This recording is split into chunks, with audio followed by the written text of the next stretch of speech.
16वीं शताब्दी में जॉन नाम के एक व्यक्ति ने, J-O-H-N जॉन, जिसको सेंट जॉन के नाम से भी ईसा के अनुयायी मानते हैं और श्रद्धा की दृष्टि से देखते हैं, तो उसके विषय में एक पुस्तक लिखी गई थी, Saint John of the crosses. ये पुस्तक 16वीं शताब्दी में छपी थी और 16वीं शताब्दी में लिखी इस पुस्तक में एक अवधारणा को बल दिया गया था जिसको कहते हैं dark night of the soul. Dark night of the soul जो टर्म है, यही विश्व की बहुत सी संस्थाओं ने यथावत रूप में अपनाया है और मानसिक रूप से लोगों को शैतान और उसकी पूजा के प्रति आकर्षित करने में और ऑकल्ट प्रैक्टिसेज में या ऑकल्टिज्म से जुड़े हुए संस्थाओं के विकास और निर्माण में एक प्रमुख मोटो के रूप में प्रस्तुत किया है। इन्हीं लोगों में से एक ग्रुप है order of 9 angels. Order of 9 angels ONA भी कहलाता है या O9A भी कहलाता है। तो इसने विश्व में अपनी गतिविधियों को घोषित रूप से 1970 ईस्वी में प्रारंभ किया है और इसका जो मुख्यालय है वो ब्रिटेन में है। ब्रिटेन में एग्जैक्टली ये संस्था कहाँ वर्क करती है इसके विषय में तो बताना थोड़ा कठिन विषय है, किंतु ये संस्था खुलेआम विश्व में बलात्कार को ग्लोरीफाई करती है। मतलब अगर इसके किसी सदस्य ने कहीं बलात्कार किया है तो ये लोग जाकर वहाँ सेलिब्रेट करते हैं। हत्या को, बलात्कार को, बच्चों को वेश्यावृत्ति में ढकेलने के लिए और चाइल्ड पोर्नोग्राफी को बढ़ावा देने में इन लोगों का बड़ा हाथ है और मानव तस्करी के माध्यम से वाइटल ऑर्गन्स की सप्लाई में ये लोग संलिप्त रहते हैं। यहाँ तक कि एक बड़ी घटना तब हुई थी जब अमेरिकी सेना के एक बेस पर अटैक करने के लिए अमेरिकी सेना के ही एक सैनिक को इन्होंने तैयार किया था। मतलब इन्होंने अमेरिका की मिलिट्री में घुसपैठ भी कर रखी है। ऑर्डर ऑफ 9 एंजल्स का एक सदस्य अमेरिकी सेना में बाकायदा बहाल होता है, ट्रेनिंग लेता है और उसके एक बेस को उड़ाने की प्लानिंग भी करता है। यद्यपि उस समय प्लानिंग के एग्जीक्यूट होने से ठीक पहले किसी गलती के कारण इसे पकड़ लिया जाता है, इसका पर्दाफाश हो जाता है। तो बहुत से देशों में आतंकवाद और अव्यवस्था को बढ़ाने के लिए, अर्थव्यवस्था को अस्थिर करने के लिए, सत्ता को अपने फायदे के अनुसार नचाने के लिए ये संगठन कुख्यात है, नोटोरियस है। ये सोशल डार्विनिज्म पर काम करते हैं। सोशल डार्विनिज्म एक अब्सर्ड टर्म है।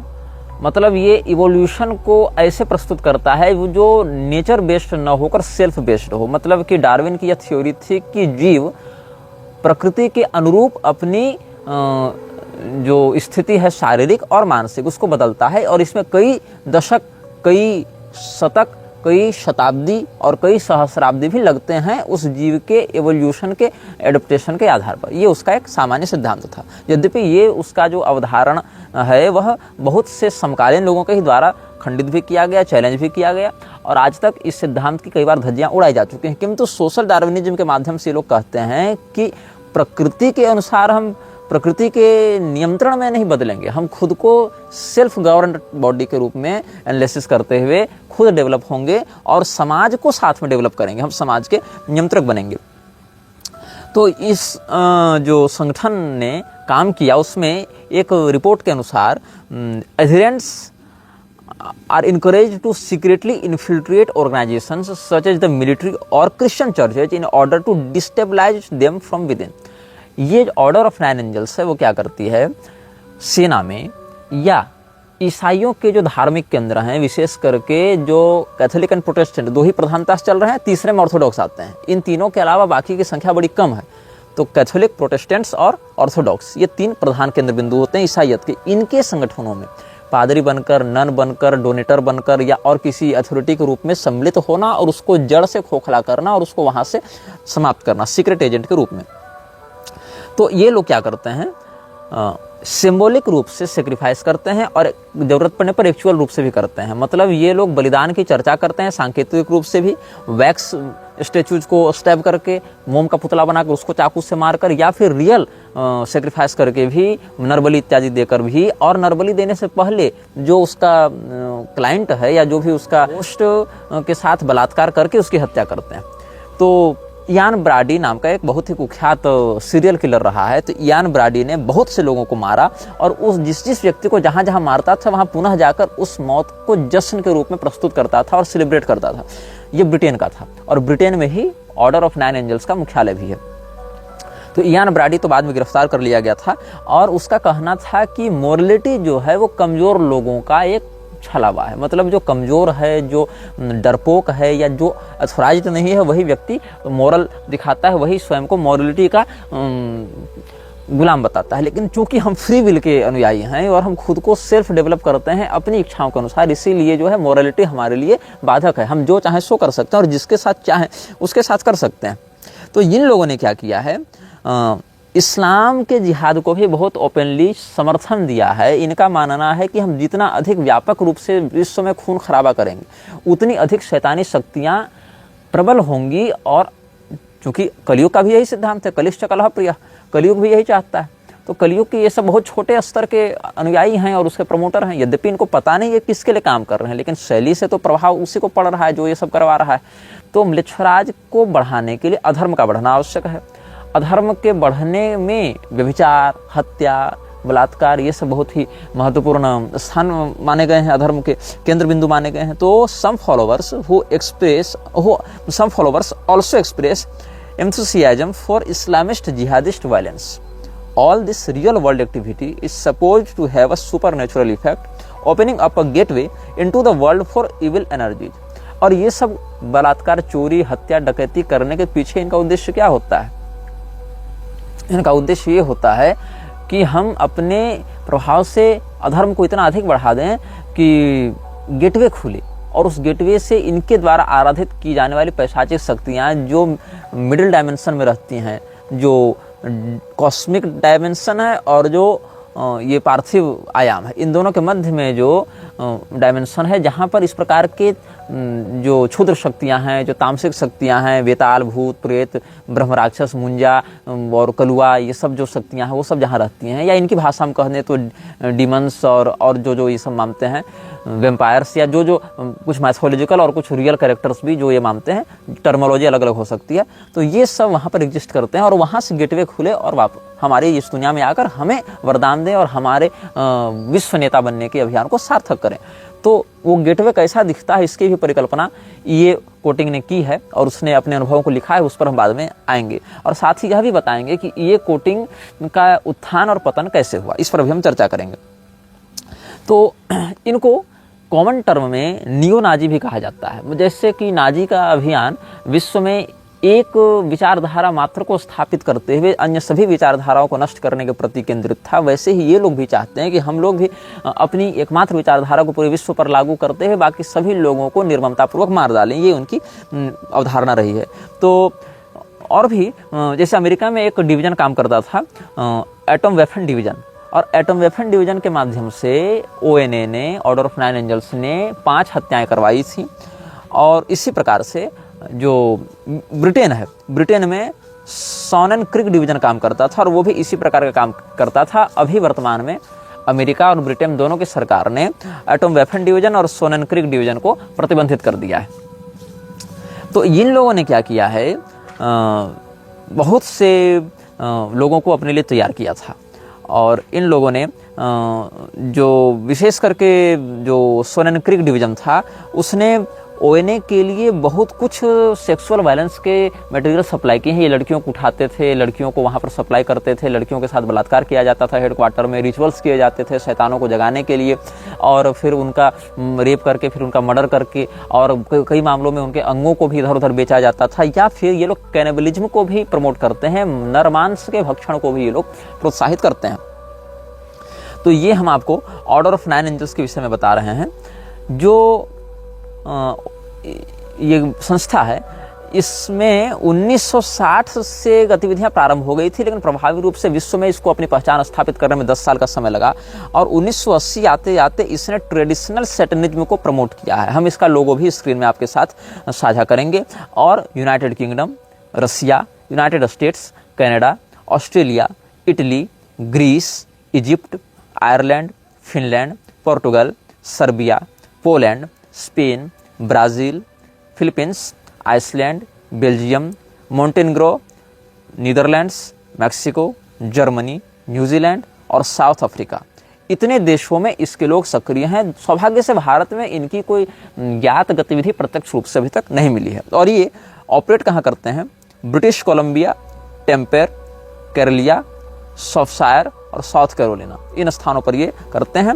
और मेंबरशिप अगर बताई जाए तो एजेंसियों के अनुसार हजारों में इनके मेंबर्स काम कर रहे हैं। मतलब ये कोई छोटा मोटा संगठन नहीं। ऑर्डर ऑफ नाइन एंजल्स के बैनर तले इस प्रकार के तामसिक तत्वों को, पैशाचिक कृत्यों को आगे बढ़ाने वाले हजारों हजार लोग हैं। और murder, sexual assaults, child sex abuse, child pornography, child prostitution और यहाँ तक कि साइबर क्राइम में भी ये लोग बहुत गहराई से घुसे हुए हैं। अब ये देखना है कि इनका साथ कौन दे रहा है। इनका साथ दे रहा है Russian far right paramilitary units, रूस की संस्थाएं इनका साथ दे रही हैं। एटम वेपन डिवीजन भी, रूसिज ग्रुप भी, रशियन इंपीरियल मूवमेंट ये भी इनका साथ दे रहा है। The base, black order, combat 18 और national action, Nordic resistance movement, ये सब इनके साथ दे रहे हैं। जेरेट स्मिथ, गैरनहैम, जैकेक या जैसेक जो भी इसका नाम होगा, थॉर्जविस्की, एंड्रू डैमॉक, ईथन मेल्जर, इगर क्रेस्नॉव, ये सब लोग इसके प्रधान नेता माने गए हैं। और church of Saturn, temples of set और जॉय ऑफ सैटर्न, इन लोगों से इनकी प्रतिद्वंदिता चलती है। अब मजे की बात यहाँ पर ये है कि जो ऑर्डर ऑफ नाइन एंजल्स है वो भी वृक्षराज के लिए काम कर रहा है, वो भी शैतान को बढ़ावा दे रहा है। और एंटन लाविन ने जो सैटेनिक चर्च की स्थापना की थी वो भी शैतान के लिए काम कर रहा है, वो भी वृक्षराज के अभियान को बढ़ाकर इन पैशाचिक शक्तियों को जगाने का काम कर रहा है। लेकिन दोनों आपस में राइवल्स के रूप में प्रस्तुत होते हैं ताकि इनकी जो अंदरूनी साठगांठ है वो लोगों में पता न चले। तो इस संस्था को किसने बनाया था? वेल्श में रहने वाली एक महिला ने इस संस्थान को प्रारंभ किया था। इस संस्थान की स्थापना के पीछे एक महिला थी। और इसके बाद 1973 में एंटन लॉन्ग नाम के एक व्यक्ति ने, और कुछ लोग कहते हैं ये कोई काल्पनिक व्यक्ति था, मतलब ये शूडो नेम था, वास्तविक नाम नहीं था इसका। ये कोटिंग भी वास्तविक नाम नहीं है, ये कोटिंग भी एक काल्पनिक नाम है, उसका वास्तविक नाम हम इस वीडियो के अंत में डिस्क्लोज करेंगे। तो एंटन लॉन्ग नामक किसी व्यक्ति ने इस महिला के द्वारा स्थापित की गई इस सीक्रेट सोसाइटी को इंटरनेशनल लेवल तक पहुंचाया, उसको एक प्लेटफॉर्म प्रदान किया, उससे लोगों को जोड़ा, समान नकारात्मक विचारों वाले लोगों को उसमें जोड़ा, साझा किया। और 2000 ईस्वी आते आते इन लोगों ने पूरे इंटरनेट पर एक ऐसा मायाजाल फैलाया जिसमें बहुत बड़ा हिस्सा डार्क वेब का है। डार्क वेब को ये बहुत फोर्सफुली इफेक्टफुल बनाते हैं, उसको कंट्रोल करते हैं। और डार्क वेव की होने वाली अधिकांश जो सेक्सुअल या जो तस्करी से संबंधित, ह्यूमन सेक्रीफाइस से संबंधित या ह्यूमन ट्रैफिकिंग से संबंधित जितनी भी गतिविधियां हैं डार्क वेब में, उसमें बहुत बड़ा हाथ ऑर्डर ऑफ नाइन एंजल्स का होता है। अब एक इसमें बात देखनी चाहिए, इन लोगों ने कुछ शिक्षा दी है। According to order teachings, this is necessary in order for a galactic civilisation to form in which Aryan society will colonise the Milky Way. इन लोगों ने क्या कहा है, हम केवल इस पृथ्वी पर शासन करने के लिए इसको हमने नहीं बनाया, हम इस आकाश गंगा पर नियंत्रण करना चाहते हैं। आपको सुनने में ये बात हास्यास्पद लगती होगी, लेकिन ये बात उन लोगों के जीवन में हास्यास्पद बिल्कुल नहीं है। मेरी बात सुनकर आप हंस सकते हैं कि अरे कैसे पागल लोग हैं, लेकिन हाँ, हजारों की संख्या में ऐसे ही पागल लोग नाबालिग बच्चों को उठाकर उनका बलात्कार करके, उनकी हत्या करके, उनके वीडियो को नीलाम करते हैं डार्क वेब पर। और ये एक गहरी सच्चाई है। आपके लिए इनकी विचारधारा एक मजाक हो सकती है, लेकिन अपनी इस विचारधारा को प्राप्त करने के लिए इन्होंने हजारों हजार लोगों के साथ बलात्कार किया, हत्या की, उनके अंगों को निकालकर बेचा है, क्योंकि ये वास्तव में एग्जिस्ट करते हैं। जो लोग मेरे इस अभियान को, इस श्रृंखला को काल्पनिक बताते हैं, मेरा मजाक उड़ाते हैं, उनको अभी अंदाजा नहीं कि मैं किन शक्तियों के विषय में बात कर रहा हूँ और उसका इम्पैक्ट समाज में क्या पड़ रहा है। अभी तुम सोए हुए हो और सही मायनों में कहे तो मुर्दे हो चुके हो, क्योंकि सोए हुए को तो जगाया जा सकता है, वीडियो देखकर कई लोग जगे हैं, लेकिन मुर्दे को तो जगाया भी नहीं जा सकता। तो ये लोग क्या चाहते हैं, कैसे होगा ये? तो ये स्पिरिचुअल पाथ को खोलेंगे, एक गेटवे खोलेंगे, और गेटवे से एक पाथ इनको मिलेगा, स्पिरिचुअल पाथ। यहाँ स्पिरिचुअल का अर्थ आध्यात्मिक नहीं है, रूहानी कर सकते हैं। यहाँ रूहानी का अर्थ भी कोई सात्विक नहीं है, रूहों से जुड़ा हुआ। यहाँ स्पिरिट एक नेगेटिव टर्म में आप ग्रहण करेंगे। तो ये गेटवे खोलना चाहते हैं, और वो गेटवे खुलेगा एक सर्टेन अमाउंट ऑफ एनर्जी से। और वो सर्टेन अमाउंट ऑफ एनर्जी इनको कैसे मिलेगी? तो इसके लिए कहते हैं ये लोग, सोशिएटल टैबूज को ब्रेक करना है। जो अवधारणा समाज में है कि जैसे जो जिनको आप कहें तो राइटियस पाथ ऑफ लिविंग कर सकते हैं, कि मतलब चोरी मत करो, डकैती मत करो, सत्य का पालन करो, हिंसा से रहो, अपरिग्रह से रहो, या जो भी आप समझ लीजिए कि अगर सनातनी भाषा में कहें तो 16वें अध्याय के पहले 2 श्लोक जो गीता में है उनको आप देख लीजिए। तो इसका अवरोध करना, सीधे सीधे दैवी संपदा का विरोध करना है इनके लिए उस गेटवे को खोलने का माध्यम है। और इसके लिए क्या करेंगे? आइसोलेटिंग देमसेल्व्स फ्रॉम सोसाइटी, समाज की जो प्रसिद्ध और मुख्य धारा है उससे स्वयं को दूर करना, committing crimes, embracing political extremism and violence and carrying out acts of human sacrifice. ONA members, Order of Nine Angels members, practice magic, believing that they are able to do it by channeling energies into their own causal realm from an acausal realm where the laws of physics do not apply. And these magical actions are designed to help them achieve their ultimate goal of establishing the imperium. एक imperium एक ऐसे दुर्ग की, एक ऐसे साम्राज्य की स्थापना करने में लगे हैं जो कि नरबली देकर प्राप्त किया जा सकता है, और सैकड़ों की संख्या में नरबलियां ये देते हैं। और इनके विषय में मैं आपको आगे और खुलकर बताऊंगा। इन्होंने इस गतिविधि को आगे बढ़ाने के लिए जिसको चुना है उसको ये लोग आर्यन ही कहते हैं। ध्यान दीजिएगा, भारत में भी सामाजिक विद्वेष को बढ़ाने के लिए और देश को खंडित करने के लिए एक काल्पनिक थ्योरी को बहुत वर्षों से पढ़ाया जाता रहा है, जिसको कहते हैं आर्यन इन्वेजन थ्योरी। आर्य और द्रविड़ के नाम से जो काल्पनिक बकवास इतिहासकारों ने भारत के शिक्षा व्यवस्था के ऊपर थोपी है और लोगों को इतिहास के विषय में भ्रामक बातों को समझाकर बरगलाकर एक वैमनस्य का भाव उत्पन्न किया है, ये उसी का समर्थन करते हैं, जिसमें ये आर्यन को एक सुप्रीम रेस के रूप में रखते हैं जो कि वर्ल्ड वाइड बढ़ा हुआ है। और ये वही आर्यन है जो हिटलर मानता था। तो हिटलर के विचारों से प्रभावित होकर ये इसको इंटरगैलेक्टिक स्टेट पर ले जाना चाहते हैं, सोलर सिस्टम से भी बाहर, मतलब पूरी मिल्की वे पर एक कब्जा करना चाहते हैं। और आपको सुनकर हंसी आती होगी, लेकिन मैं बताऊं इनका समर्थन कौन कर रहा है? Atom weapon division. Atom weapon division क्या है? इसकी स्थापना 2013 में हुई थी और इसको ब्रैंडन रसेल ने बनाया था।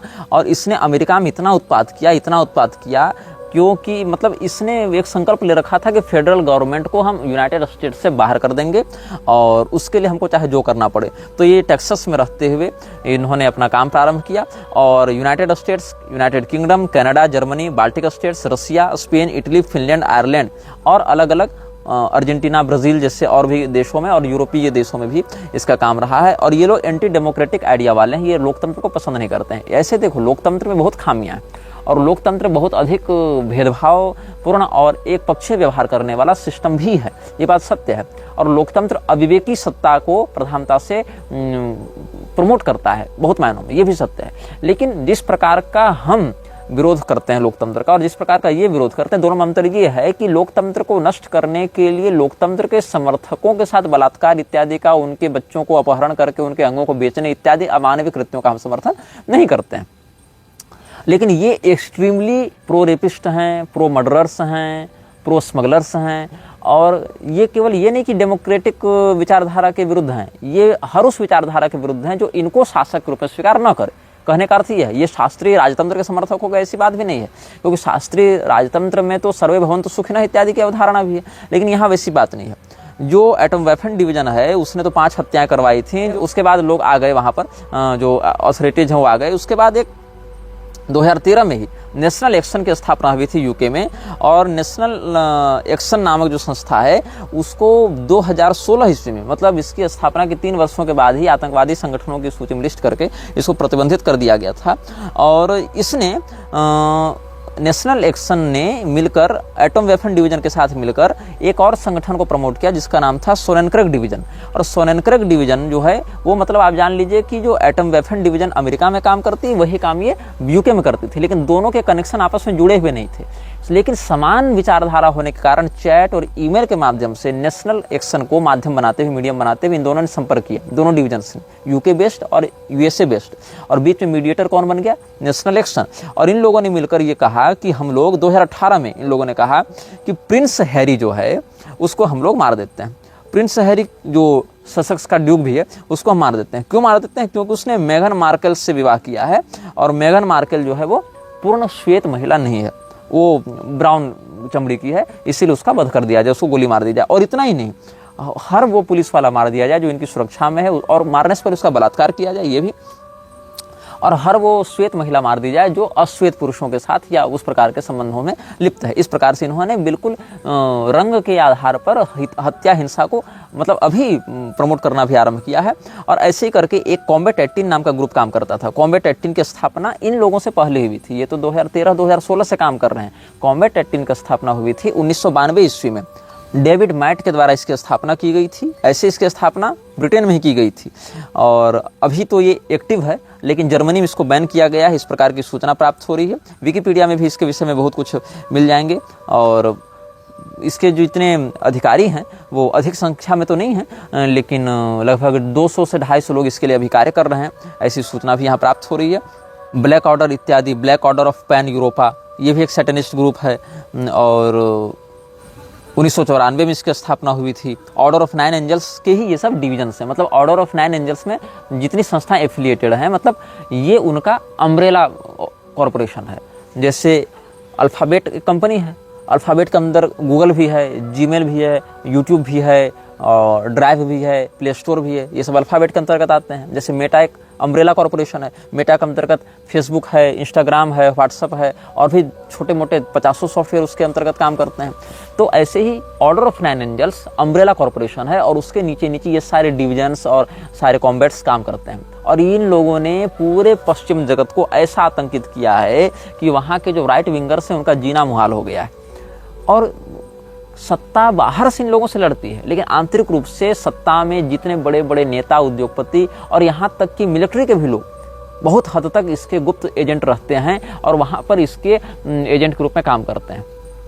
आपको ये जानकर आश्चर्य होगा कि वैश्विक सत्ता में बैठे हुए बहुत से लोग, बाहर से लगता है कि अमुक पार्टी का नेता है, बाहर से लगता है ये अमुक सेना का कमांडर है, बाहर से लगता है ये अमुक मीडिया संस्थान का रिपोर्टर है, जर्नलिस्ट है, लेकिन अंदर से वो किसी और संस्था से जुड़े होते हैं, उसके लिए काम कर रहे होते हैं। जैसे भारत में भी एक व्यक्ति जो उपराष्ट्रपति रहा जिसका नाम था हामिद अंसारी, बाहर से देखने से वो भारत का उपराष्ट्रपति रहा, लेकिन अंदर से वो किन संस्थाओं के लिए काम करता था, किस प्रकार की जिहादी गतिविधियों को प्रमोट करता था, ये उसके रिटायर होने के बाद लोगों के सामने बातें खुलकर आने लगी तो पता चल गया। यहाँ तक कि इंदिरा गांधी के समय जो केजीबी है उसने भारत के सूचना तंत्र में या राजनीतिक तंत्र में कितना अधिक हस्तक्षेप कर रखा था। लाल बहादुर शास्त्री इत्यादि के समय भी उसका हस्तक्षेप बहुत अधिक था, लेकिन उतना सक्रिय नहीं हो पा रहा था वो, इसीलिए ताशकंद इत्यादि के मामलों में उनकी हत्या करवा दी गई। बाद में इंदिरा गांधी के समय तो ये बहुत ज़्यादा प्रभावी होने लगा था ये सब। तो इंदिरा गांधी को जनाधार के बिना भी उस स्तर पर पहुंचाने वाला और लाल बहादुर शास्त्री को अपदस्थ करने वाला जो भी सिंडिकेट काम कर रहा था उसमें केजीबी का बहुत प्रत्यक्ष हाथ था। और ये सब बातें सार्वजनिक पटल पर भी उपलब्ध हैं या बहुत सी इस विषय में ऑथराइज्ड डॉक्यूमेंटेशंस पढ़ सकते हैं। तो ऑर्डर ऑफ 9 एंजल्स की हम आपके समक्ष चर्चा कर रहे थे। हमने आपको बताया था एक व्यक्ति के बारे में जिसका नाम है E.A. कोटिंग, और E.A. कोटिंग अपने विषय में व्यक्त करते हुए लिखता है किंगडम्स ऑफ फ्लेम इत्यादि में कि ये जिस परिवार में जन्म लिया था प्रारब्धवशात, इसकी किस्मत ने इसे एक ऐसे परिवार में भेजा जो परिवार बहुत पहले से ऑकल्ट प्रैक्टिसेज में लगा हुआ था। बचपन से उन घटनाओं को देखता था, उन समनिंग्स को देखता था और उन सारे रिचुअल्स को देखता था, लेकिन इसको समझ में नहीं आता था कि ये सब चल क्या रहा है। एक दिन ऐसा हुआ, इसके पिता और इसके माता दोनों अचानक से गायब हो गए। गायब मतलब आंखों के सामने से अंतर्ध्यान नहीं हो गए, मतलब कहाँ गए कोई नहीं जानता है। मतलब इसके माता पिता एक दिन गए और फिर कभी नहीं लौटे। ये अपने घर में अकेला था। उस समय इसके पास एक व्यक्ति आता है, कथित रूप से ऑर्डर ऑफ 9 एंजल्स के लिए वो व्यक्ति काम करता था, लेकिन इसका कोई आधिकारिक प्रमाण हमारे पास नहीं है। कथित रूप से जो व्यक्ति इसके पास आया उसका नाम था एर्गो, और उस व्यक्ति ने इसको गोद लिया। और आगे से जहाँ भी पिता शब्द का हम प्रयोग करेंगे वहाँ ये जो गोद लिया एर्गो ने, उसी व्यक्ति की यहाँ पर चर्चा समझी जानी चाहिए। तो एर्गो कथित रूप से ब्रिटिश ऑर्डर ऑफ 9 एंजल्स का सदस्य था और विश्व में पैशाचिक गतिविधियों को करने का प्रसारक भी था, अभ्यस्त भी था और एक एक्टिव रिचुअलिस्ट था। तो एर्गो ने इसको जब गोद लिया तो ये नहीं बताया कि मुझे यहाँ आने के लिए किसने कहा। मतलब एक घर में कोई बच्चा अकेला रहता है, ये इन्फॉर्मेशन उस तक कहाँ पहुँची, कैसे पहुँची, ये उसने रिवील नहीं किया। न उसने ये रिवील किया कि क्या उसके पिता माता और एर्गो का पहले से कोई कनेक्शन था, या उसने एर्गो के माता पिता के ये कोटिंग के माता पिता के गायब होने में उसका कोई हाथ है या उस विषय में कुछ जानता है। मतलब इस प्रकार की कोई बात नहीं हुई उसके साथ। और इतना ही पता चला कि एर्गो ने अपना परिचय दिया कि मैं ऑर्डो एसेंसम एर्टेनालिस नामक संस्था के लिए काम करता हूँ। यद्यपि ये संस्था कहीं न कहीं जुड़ी हुई थी ऑर्डर ऑफ 9 एंजल्स से, ऐसा संदेह था हमें। और हालांकि इस बात का भी अभी तक मेरे पास कोई ठोस प्रमाण नहीं है, लेकिन जिस प्रकार की गतिविधियां ये कर रहे हैं मुझे पक्का विश्वास है कि कहीं न कहीं कोई कनेक्शन होगा। तो ये एर्गो जब प्रैक्टिस करता था, ये भी अपने घर में इसको ले आया, तो इसने भी अपने वो रिचुअल्स करने प्रारंभ किए। ये उनको भी देखता था। तो पूछता था कई बार अपने उस पिता से, क्योंकि वही उसके लिए पिता हो गया। तो उसको ये पूछता था आप क्या कर रहे हैं, कैसे कर रहे हैं। तो इसका पिता एक ही उत्तर देता था, the only way a person can discover these things is to experience them. इसको मैं बोलकर नहीं समझा सकता, हम जो करते हैं उसको समझने का एक ही तरीका है, तुम भी इसको करो, तुम भी इसको महसूस करो, जानो कि ये क्या चीज़ें हैं, तब तुम जान पाओगे। तो ऐसा चलता रहा। बहुत सारी पुस्तकें, बहुत सारे गोएटिक पुस्तकें थी, बहुत सारे साहित्य इसके घर में पढ़े हुए थे, बहुत सारी समनिंग्स की चीज़ें पड़ी रहती थी। तो ये पढ़ता गया, लेकिन इसके पिता को ये करता हुआ, एर्गो को करता हुआ ये देखता था, और इसको समझ में नहीं आता था कि आखिर जो समाज हमें बाहर दिखता है, इस कमरे के बाहर, और इस कमरे में जो घटनाएं घटित होती हैं, या जिस प्रकार की एनर्जी अनुभव होती हैं, जिस प्रकार का वाइब्रेशन अनुभव होता है, वो बाहर की दुनिया से बिल्कुल अलग क्यों लगता है। मतलब जिस कमरे में रिचुअल्स होते थे, उस कमरे की दुनिया और कमरे के बाहर की दुनिया, दोनों में कोई तालमेल इसको नहीं दिखता था। तो जब इसका 12वां जन्मदिन था, ये लिखता है, it was on my 12th birthday that my father took me in his car for a long drive. As I rode in the passenger seat, wondering where we were headed, my father and I chatted, the subject seeming to linger on the spiritual growth that I had fostered in my young years. He kept saying, in different words, that I could do so much if only I had better instruction, and that once I began, all obstacles would melt from my path. तो Ergo ने इस बच्चे को, जब इसका 12वां जन्मदिन था, तो इसको कहा कि चलो हम लोग कहीं घूमने चलते हैं। अपनी गाड़ी में बैठाया, कार में, पैसेंजर सीट पर ये कोटिंग था, आगे इसको गोद लेने वाला पिता एर्गो था, और दोनों आपस में सामान्य चर्चा करते हुए जा रहे थे। और चर्चा का केंद्र बिंदु यह था कि ये कोटिंग बचपन से जिस प्रकार के माहौल में रहा है और जिस प्रकार की घटनाओं का प्रत्यक्षदर्शी रहा है, उन घटनाओं को नियंत्रित और निर्देशित करने वाली कोई बड़ी सत्ता अगर हो, या कोई एक्सपीरियंस मास्टर उसको मिल जावे, तो और भी उसको दिव्य अनुभव या बड़े अनुभव हो सकते हैं, और अनबिलीवेबल शक्तियाँ इसके पास आ सकती हैं। तो धीरे धीरे ये सब चर्चा जब अंतिम पड़ाव पर थी, तो वो ये कोटिंग देखता है कि हमारी गाड़ी रुकी, और कहाँ पर रुकी है, एक ऐसे घर में जो ईंटों से बना हुआ है। इसके पिता ने, एर्गो ने, गाड़ी रोकी और कहा कि तुम इस घर में चले जाओ। क्यों? Go on inside, someone is waiting for you there, I will be right here in the car when you are ready to leave. ये कहता है कि लोहे के जंजीरों से वो घर बाहर से बांधा गया था, और अगल बगल और भी कई सारे घर थे, लेकिन ये घर थोड़ा सा अलग लग रहा था, क्योंकि इस घर में एक अजीब सी खामोशी थी, एक सन्नाटा था इस घर में। खैर ये गया, और आई swallowed हार्ड, इसने अपना, जैसे थूक निकलते हैं ना, बहुत गला सूखने लगता है, तो not knowing what to expect as this house mutated in my mind into the very icon of all that is forbidden. तो दरवाज़ा खुला कार का, और ये नीचे उतरा, थोड़ी दूर चला, और सांसों को गहराई से अपने फेफड़ों में भरा, और फिर without looking back at my father or the car, I reached behind me to swing the door closed and took my first steps toward the brick house.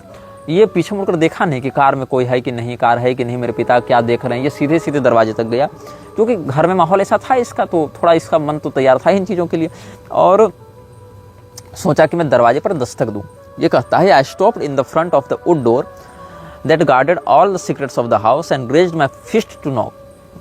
अपना हाथ ऐसे से करेंगे, दरवाजे पर दस्तक देंगे, ठकठकाएंगे। लेकिन अचानक से इसको लगा कि किसी ऐसी शक्ति ने मुझे प्रेरणा दी, या मेरे हाथ को अपने कंट्रोल में लिया, और मैं ठकठकाने के बजाय उसके नॉब को घुमाने लगा। दरवाजे में जो नॉब लगा हुआ था, मैंने ठकठकाने के बजाय नॉब घुमाया और सीधे दरवाजा ही खोल दिया।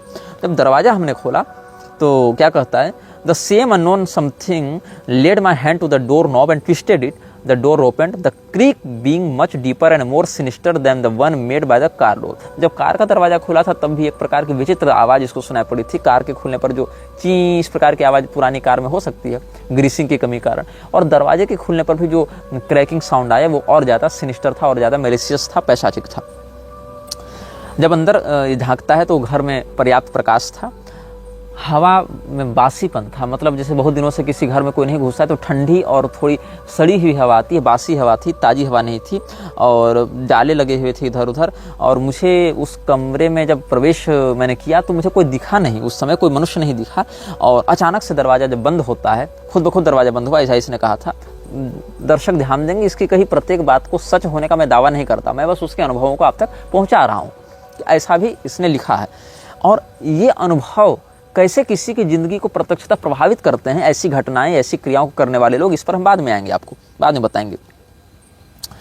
इसको हम अगले अनुभाग में बताएंगे, कल इस विषय में चर्चा करेंगे। आज ये विषय लंबा हो जाएगा, इसलिए संक्षेप में ही बताएंगे। तो मुझे कुछ चाहिए नहीं था, लेकिन अचानक से जब मैंने पीछे देखा जहाँ दरवाज़ा बंद हुआ, तो पीछे तो कोई था नहीं। आगे जब देखा तो एक बूढ़ा व्यक्ति खड़ा था। He had not been there before, I was sure. मैं आश्वस्त था कि जब मैं कमरे में घुसा तो वो व्यक्ति वहाँ नहीं था। जब दरवाज़ा बंद हुआ तब वो व्यक्ति वहाँ पर खड़ा आया। वो एक काले रंग का चोगा पहने हुए था जो ज़मीन तक लटक रहा था, और लाल रंग का कोई सिंबल अपने छाती पर उसने सी रखा था। इसके साथ साथ वो लंबा था, उसकी एक लंबी दाढ़ी थी सफ़ेद रंग की, और उसके लंबे सफ़ेद बाल थे। तो उसने कहा, your father has taught you many things hasn't he? तुम्हारे पिता ने तुम्हें बहुत कुछ सिखाया है, नहीं सिखाया क्या? तो मैं अपना सर झुकाया, लेकिन मुझे उसकी प्रतिक्रिया को देखकर लगा जैसे वो पूछ नहीं रहा, वो बता रहा हो, मतलब एश्योरेंस कर रहा हो। आई was sure he didn't need an answer. His lessons are easy for you. They are natural. You don't feel the need to struggle with them. You have something. You are something that most people could never imagine. उस बूढ़े ने कहा, तुम्हारे पिता ने तुमको जो भी सिखाया है वो बेसिक चीज़ें हैं, सरल चीज़ें हैं और प्राकृतिक चीज़ें हैं। इसीलिए तुमको उन बातों को सिद्ध करने में या समझने में कोई कठिनाई नहीं हुई। तुम्हारे अंदर कोई बात है और कुछ ऐसी बात है जो बाकी लोगों की कल्पना से परे है। फिर उसने कहा, क्या तुम इस दुनिया में और गहराई से उतरना चाहते हो? देख लो, तुम इस दुनिया में कहीं भी जा सकते हो, या तो ईश्वर के सिंहासन तक भी पहुंच सकते हो या नरक की गहराई तक भी जा सकते हो। मतलब कि कहीं भी तुम जा सकते हो, ये इस प्रकार की दुनिया है। और उसने फिर कुछ हमें दिया। इसने कहा कि इसने कुछ एक इंटीग्रेशन की इसके साथ और इसको कुछ दिखाया, कुछ इसको अनुभव कराए। तो इसके कानों में कुछ शब्द गूंजने लगे। इसको लगा जैसे हम दोनों के अलावा उस कमरे में कुछ और भी लोग हैं जो दिख नहीं रहे, लेकिन उनकी बातें फुसफुसाहट हमें सुनाई पड़ रही हैं। तो इसने केवल इतना कहा, कैन यू टीच मी? क्या तुम मुझे सिखा सकते हो? तो जब इसने पूछा कि क्या तुम मुझे सिखा सकते हो या क्या आप मुझे सिखा सकते हैं, तो I tensed having heard them myself as if spoken by another person altogether. उस बूढ़े व्यक्ति ने जो जवाब दिया, मुझे लगा उसके साथ साथ कोई और भी रिपीट कर रहा है, कोई और भी मुझसे बात कर रहा है।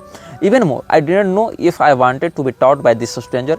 The words were bought into my throat and shoved out of my mouth of their own will and force. और मैं नहीं जानता था कि मुझे उस बूढ़े से वास्तव में सीखना है कि नहीं सीखना है। मैं इस कनेक्शन को आगे बनाना चाहता हूँ कि नहीं बनाना चाहता हूँ। लेकिन मैंने जब पूछा था कैन यू टीच मी, मुझे लगा जैसे किसी और ने मेरे गले से वो शब्द निकलवाए हैं। फिर उसने सहमति दी और फिर ये घर से बाहर निकला और इसके पिता इसको मिले और वापस यहाँ पर आने का निमंत्रण उस बूढ़े ने दिया और कहा, सप्ताह में तुम 3 दिन यहाँ पर आओगे, बाकी तो नॉर्मल ज़िंदगी जियोगे, अपनी पढ़ाई लिखाई इत्यादि करोगे, और यहाँ पर वो 3 दिन सप्ताह में आएगा बातों को सीखने के लिए। तो मुझे बाद में पता चला कि ऑर्डो एसेंसम एरिटनैलिस के 10th डिग्री की पढ़ाई करेगा। ये कोई डिग्री होगी उनकी संस्था की, इसके विषय में मुझे भी अभी वर्तमान स्थिति में ज़्यादा नहीं पता है। तो हो सकता हो कि जैसे फ्रीमेसन्स में 33 डिग्री तक ये लोग ले जाते हैं, वैसे इस संस्थान की जो बातें हैं वो 18 कलाओं में विभाजित हों, 18th डिग्री तक ये लोग ले जाते होंगे। तो इसने कहा कि 10 से लेकर 18 डिग्री तक हम तुमको पढ़ाएंगे, और कहा कि 18वीं डिग्री की जब तुमको सिद्धि हो जाएगी, उस स्तर तक जब तुम पहुँच जाओगे, तो जितने भी दरवाजे हैं, जितने भी ये सब हैं, तुम्हारे लिए खोल दिए जाएंगे और फिर तुम जो भी चाहोगे अपनी इच्छाओं के अनुसार उन शैतानों से काम ले सकते हो। ये सब उसने कहा। तो 12 साल इसने पढ़ाई की और 12 साल में ये 16th initiation in the order पहुंच गया था। ये 16वीं डिग्री तक पहुंचा 12 साल में। और नवंबर का महीना था, नवंबर का महीना 2000 ईस्वी की बात बता रहा हूँ, नवंबर का महीना था। और उस समय ऑर्डो एसेंसम एरिटनैलिस में जब ये था तो इसके पास 3 लोग आए, और 3 लोग जब आए तो 3 strangers entered the house and marched directly to the dining room where I sat. My mentor, for some reason that then discomforted me, opted to remain outside. Each man took a seat around the polished wood table without speaking a word of salutation. Although Essence have been admonished first by them and later by my superiors in the OAA as to even hinting as the identities or physical characteristics of these 3, I will say that they were well dressed, well groomed and clean cut men. Their manners were more professional than military, but were precise all the same. Each also carried with him a large sealed manila envelope. इसने कहा कि जब ये अपने mentors के साथ बैठा हुआ था तो 3 लोग इसके पास आए और सीधे डाइनिंग टेबल तक पहुंचे, और इसके मेंटर ने कहा तुम दरवाजे से बाहर चले जाओ। और उन तीनों लोगों के जो कपड़े थे, रंग रूप थे, अनुशासन था, वो बिल्कुल मिलिट्री से भी ज़्यादा साफ सुथरा और अनुशासित लग रहा था। और उन तीनों के हाथ में एक सीलबंद लिफाफा था उन लोगों ने ज़्यादा बातें नहीं की, एक दूसरे की ओर देखा और मेरी ओर भी देखा, और उस समय मेरी जो आंखें थी वो धुंधली पड़ने लगी, जो सामने का जो दृश्य था वो धुंधला पड़ने लगा। और बस इतना पता चला कि मेरी दाहिनी ओर जो व्यक्ति था वो, बाद में फिर इसको बुला लिया गया था, दाहिनी ओर जो आदमी था वो मेरी ओर बड़ी तीव्र दृष्टि से देख रहा है। और फिर मुझे कहा गया कि ये जो लिफाफा है वो तुम्हें देने के लिए मुझे कहा गया है, और तुमने, ऐसे 3 लोगों ने अलग अलग बातें कही थी। Don't think that we come to you asking what we do because you are an expert. We are here because you are one of the few that has will the intense desire to travel the road that we are presenting to you. ये सब उसने कहा। और तीसरे व्यक्ति ने कहा, You have studied the Goetia, the Black Raven, Grimorium Verum, the Heptameron. Indeed, you have access to the secret libraries of the OA. मतलब अब तुम इस स्थिति में पहुंच गए हो कि गोटिया तुम पढ़ चुके हो, आर्स गोटिया वगैरह सब पढ़ ही चुका था, ब्लैक रेवन भी पढ़ चुके हो, ग्रिमोरियम वेरम भी पढ़ चुके हो, हेप्टामेरॉन भी पढ़ चुके हो, और 16th डिग्री तक तुम पहुंच गए हो। तो ये जो ऑर्डो है, ऑर्डो एसेंसम एर्टेनेलिस, उसके जो गुप्त लाइब्रेरीज हैं जहाँ पर वो सीक्रेट दस्तावेज रखे रहते हैं, वहाँ तक तुम्हारी पहुँच हो चुकी है। तो इसीलिए अब हमें हाईएस्ट अथॉरिटीज के द्वारा भेजा गया है ताकि तुमको ये लिफाफा दिया जाए, और इसमें जो बातें कही गई हैं उन बातों को तुम पढ़ो, समझो, डिकोड करो, पद्धति का निर्माण करो, इनको प्रयोग में लाओ। जो गाइडलाइंस हैं बेसिक वो अंग्रेजी भाषा में हैं, और जो मुख्य मंत्र हैं और जो पद्धतियाँ वो अन्य भाषा में हैं, और इसको कहते हैं स्केलेटन शिफर। स्केलेटन शिफर इस भाषा का नाम उसने बताया था। The text is in English, we were told, except for a few spells और conjurations it is written in what can be called a skeleton cipher. The only information that is given in this grimoire is the absolute most vital information that which was necessary to preserve through time. समय के साथ इस ज्ञान की सुरक्षा करना बहुत आवश्यक था, हमने तुमको दिया, हम नहीं जानते इसको किसने लिखा था और किसके लिए लिखा गया था, किसके द्वारा लिखा गया था। तुम्हारे उच्चाधिकारियों ने हमें यह नहीं बताया है, बस हमें यह बताया गया है कि इस ज्ञान की सुरक्षा करनी है और तुम तक पहुंचा देना है। तो इस प्रकार से कहा गया। और अंत में क्या इसको कहा गया कि your task is take what we give you here and to make it whole. हम तुमको जो देने आए वो अधूरा है, तुम्हारा काम इसको पूरा करना है। Figure out how this magic works, how it's used and to render a full manuscript on a complete system directly to them.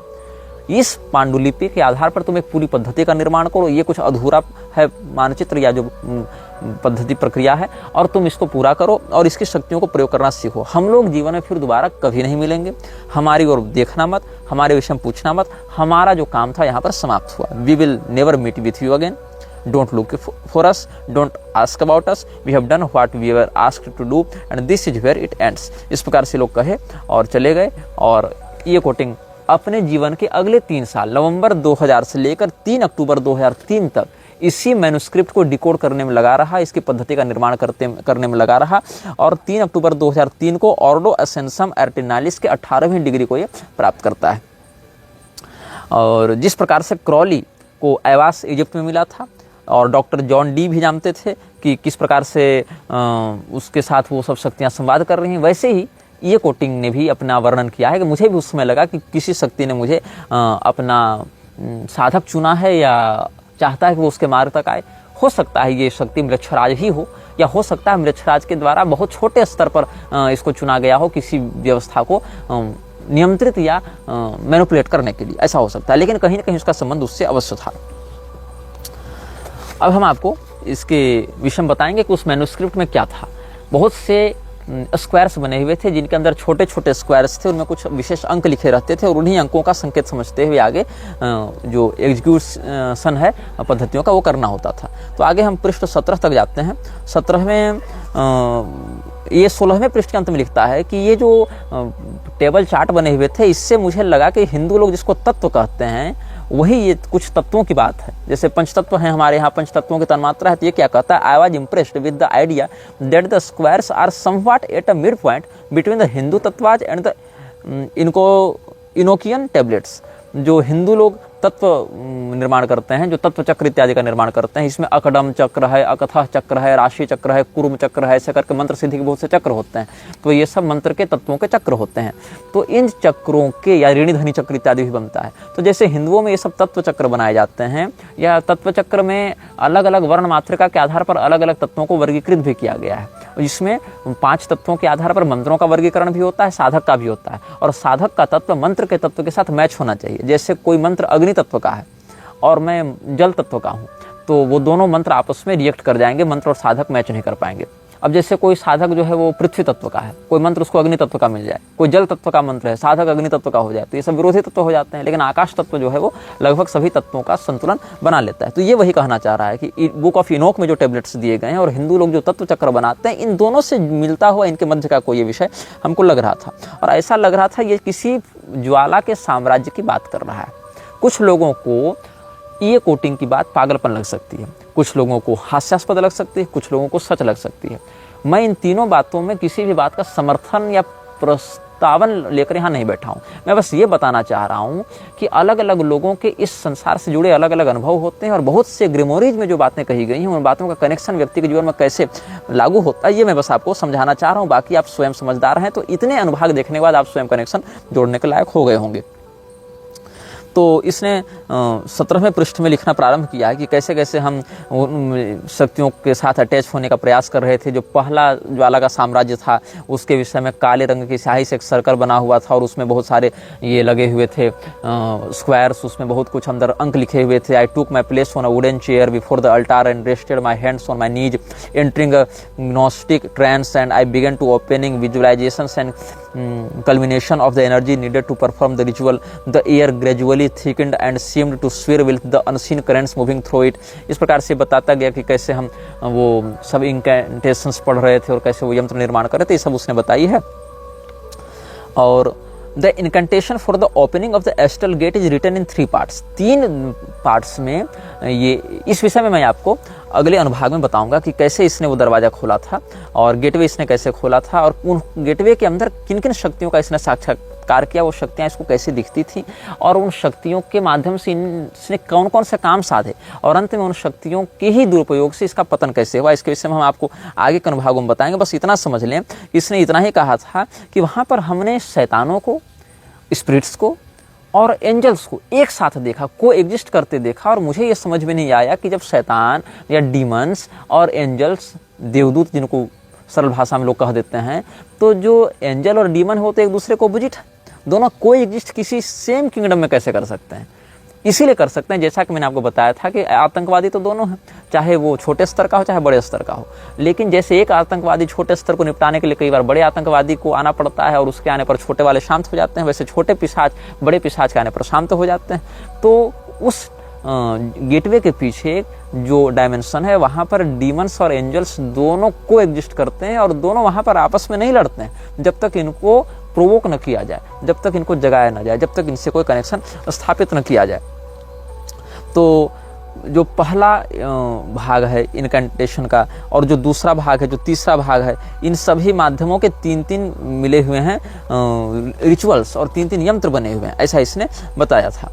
और ये किस भाषा में ये कोई नहीं जानता था, बस मुझे लगा कि ये किसी प्रकार का कोई कोड है या किसी प्रकार का मंत्र है। The first part is in a language known neither to myself nor to any gate who has seen it.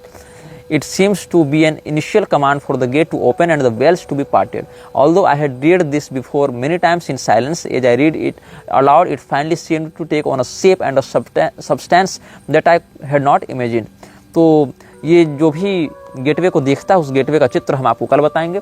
उस गेटवे से जुड़े हुए जो यंत्र हैं उनका चित्र भी आपको हम अगले अनुभाग में बताएंगे और किस प्रकार के वहाँ तत्वों को इसने देखा, किस प्रकार की एंटिटीज को देखा और किस प्रकार ये ज्वाला का साम्राज्य अलग अलग परतों में बटा हुआ है। और फिर इसी ये कोटिंग के नाम का या वर्णन का आश्रय लेकर कैसे पश्चिम के जगत में व्यापक तबाहियां मचाई गई और उसका क्या दुष्परिणाम हुआ, इस पर हम अगले अनुभाग में चर्चा करेंगे।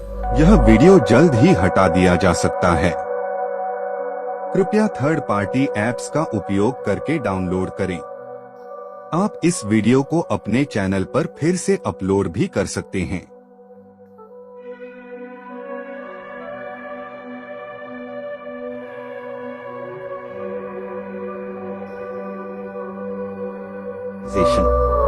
This video may get deleted soon. Please download using third-party apps. You may also re-upload this video on your channels. Thank you.